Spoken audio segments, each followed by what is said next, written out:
bitch to me all those years. You treated me wrong, like absolute dirt.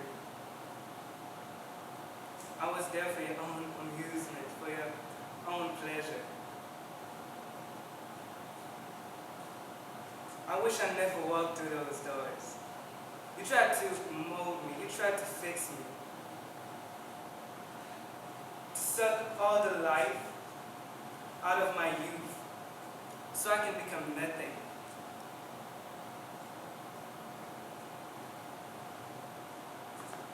Making me believe I needed you to learn when I already had it all along. Learn what? You were an evil man. All along you had this agenda, this secret motive to ruin me, because you didn't want to see me succeed. Now, you're dead. And I'm still alive, older, wiser, and still young enough to make it happen. And I will, you hear me? I am. I picked up my sax and started playing again, and it feels delicious. It's all there. Deeper, clearer, tastier. What you did to me, what you tried to take from me, has only given me more. Thank you. Hello. My name is Cindy Brahowski.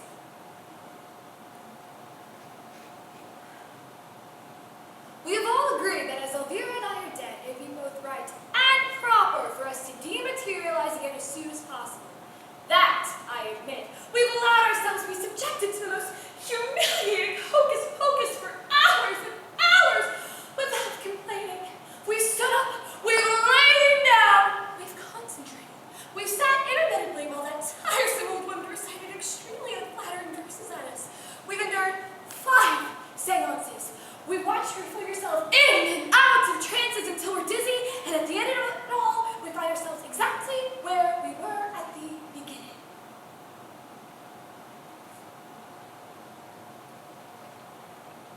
He told me to look at my hand, for a part of it came from a star that exploded too long ago to imagine. And this part of me, this tiny part of me, was on the sun when it itself exploded and whirled into a great storm until our planets came to be. And then it was a whisper of the earth, and when there was life, perhaps it got lost in a fern that was crushed and covered until it was cold. And millions of years later, it was a diamond. It must have been a diamond as beautiful and as bright as the star from which it came. Or perhaps it got lost in a terrible beast, or a huge bird that swam over the Prometheus swamps. He said this thing was so small it couldn't be seen, but it had been there since the beginning. He called it an atom, and when he wrote the word, I fell in love with it. Atom. Atom, what a beautiful word. Thank you. Hello. Hello. My name's John St. Clair. I'll be doing a monologue from Dumb and Dumber as Lloyd Christmas.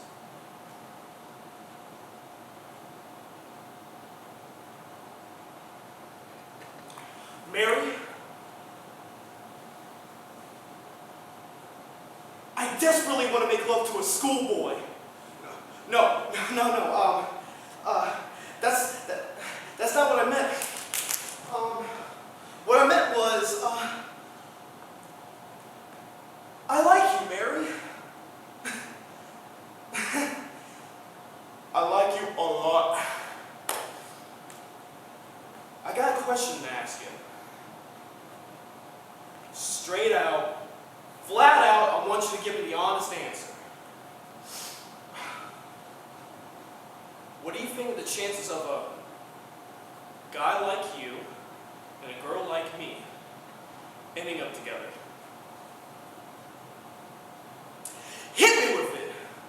Just give it to me straight. I came a long way just to see you, Mary. The least you can do is level with me. What are my chances?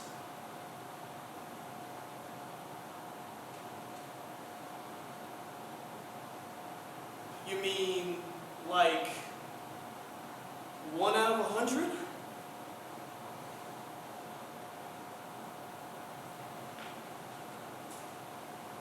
So you're telling me there's a chance? Yeah! All right! See.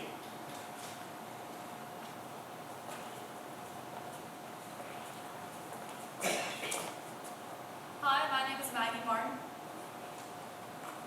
Ladies and gentlemen, I am sorry for our inability to bring you our final act, for it seems our exceptional young man has elected to compromise his aspirations.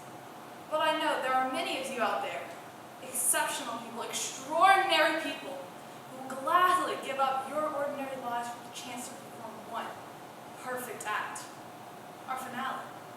And if you choose to do so, we'll be there waiting. Perhaps we're already waiting in your head.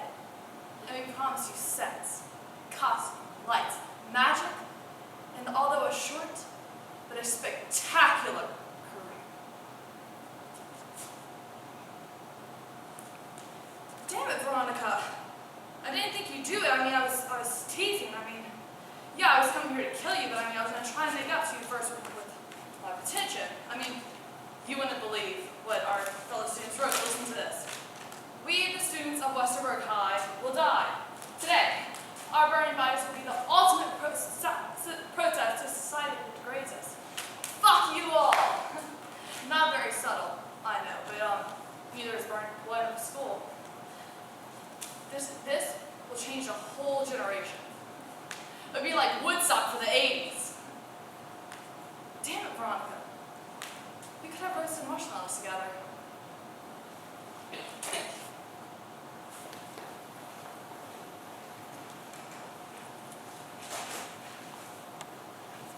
My name is Gabrielle Boyd, and I will be performing I Did Horse Papers and the second piece called Twitch.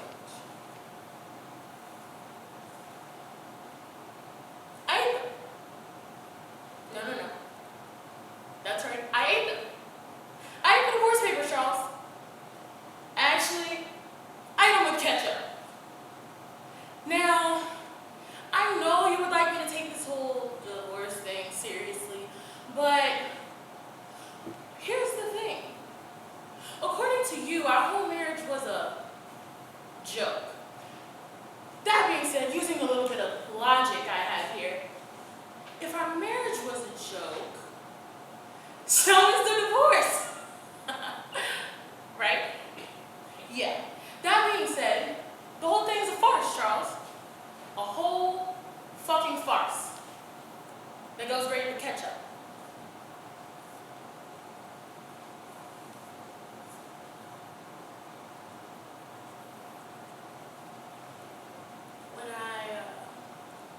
When my eyes first opened, I felt great. I had this great feeling. I had all this energy, and then slowly, my stomach started to fill with this strange twinge, if you know what I mean. I began to think about what I had done and how the hell I was supposed to go home and face him. How I was supposed to go home and look him in the eye. I began to feel ugly. So ugly inside. And this rotten tickle is just stuck. And this guilt is just stuck. And it won't go away. And I feel sick and miserable. And I never thought I would be the type of woman to do something like this. And it changed me. It changed me.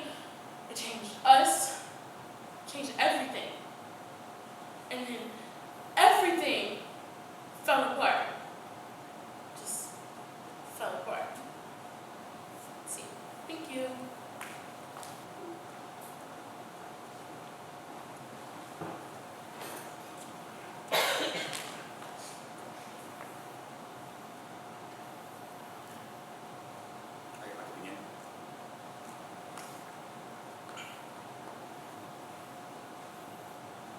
Sorry to interrupt your date, Barbara. Hey, buddy, how's your date going with my girlfriend going so far? Good? Just told me where you were. Mind if I sit right here? Thanks. Listen, honey, I can explain my absence for the last 3 months. Really, I can, you see? You're the most beautiful woman in the whole world. And that could be a little scary. And look at this guy, petrified. I've been kind of wanting to tell you something very extremely important, but I choked. Big time.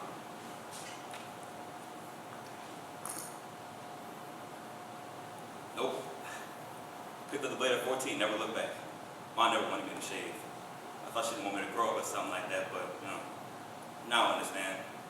She would always tell me, she would always say this, it's just gonna grow back there, guy. First couple times were so bad. Little irritation, no cuts, everything was fine. Next thing I know, I start getting all these bumps. I would let it grow out a little bit, it would disappear, and I'd shave again. I would get more every time I shaved, and I couldn't pop them fast enough.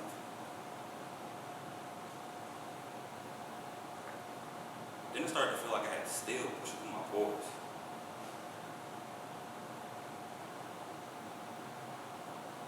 Mom would warn me, but I didn't listen. I would go to bed mad at you, thinking, you did this to me. Trying to put you out of my head, but there you are, just beneath the surface, pushing up, pushing pain. See? Let me know what you need. Hello. My name is Asha Brooks.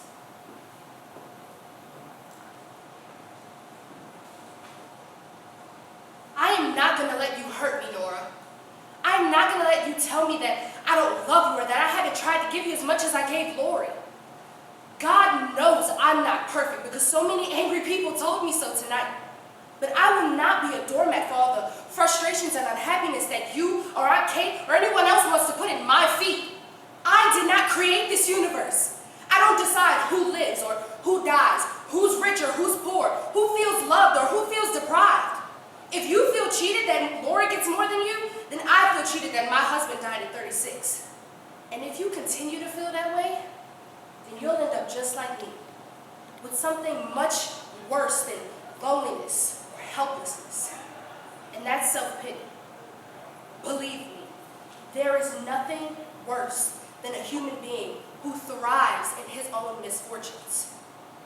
I am sorry that you feel unloved, and I will do everything I can to change that. But I will not go back to being that frightened and helpless woman that I created. I already buried someone I love. Now, it's time to bury someone I hate. Thank you.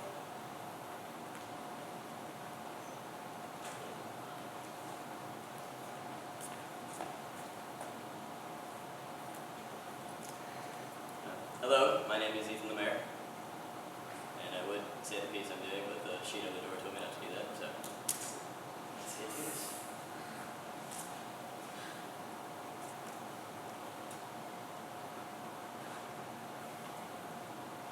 No, dude, that's the thing. No, I didn't.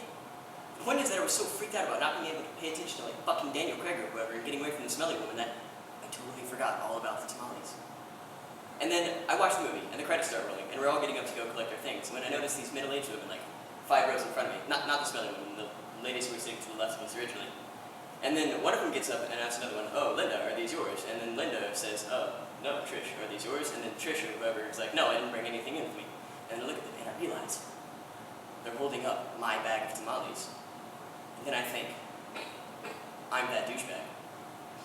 I'm that douchebag that brings random-ass weird ethnic food into a movie theater and then just fucking leaves it there. I am my own worst nightmare. And I sit there paralyzed, just watching them ask each other, "Is this yours? Is this yours?" And I'm way too scared to say anything. And then, like, Linda or whoever just grabs the bag and they all walk up the aisle. And then when she gets to the door, she throws it in the fucking trash for me. She throws it away from me. That's the story. It's like I was dead or something. I was just watching the world go on without me.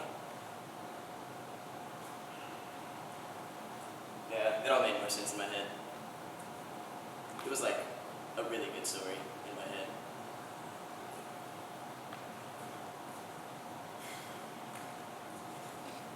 Piece number 2.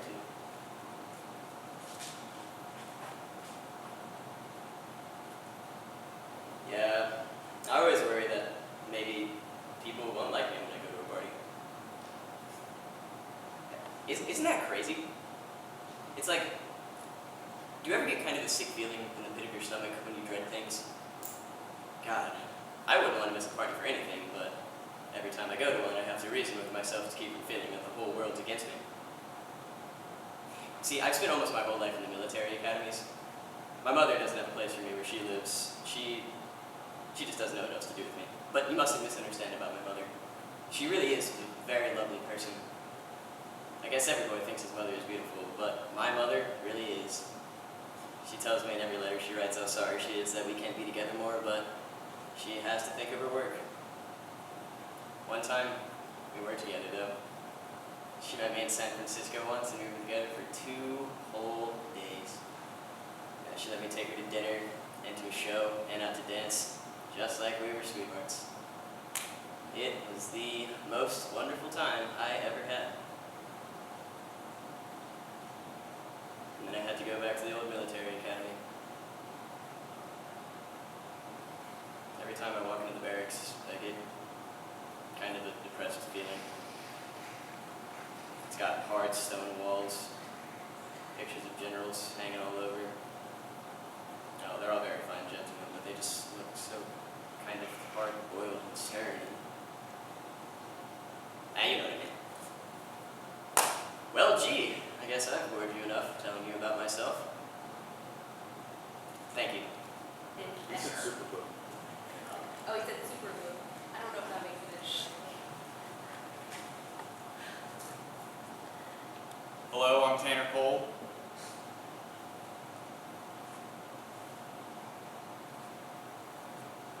Mr. Herbert. I doubt your mood. I take it there's no question about mine. We ask, if possible, to speak like 2 men. Like 2 human beings.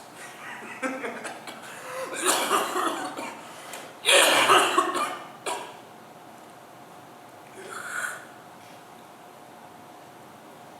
must ask for the last time to abandon the manner in which you've assumed thus far. I demand the truth,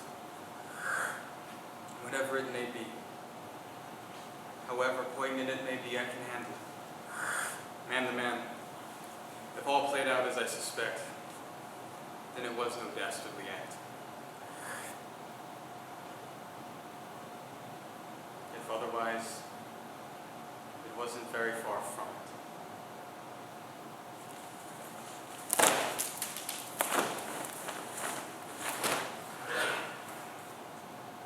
Hold!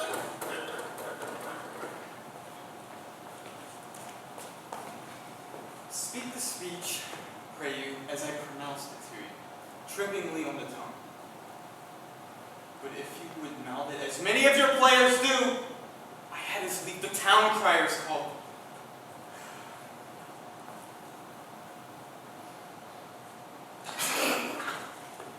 Nor do not saw the air too much with your hands, but use all gently.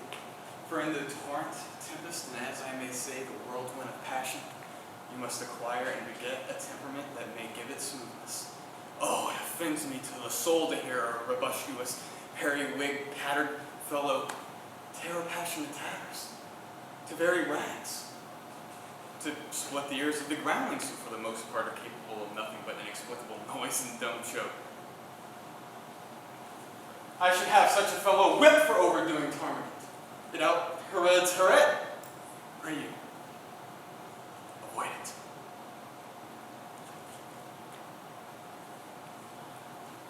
Thank you.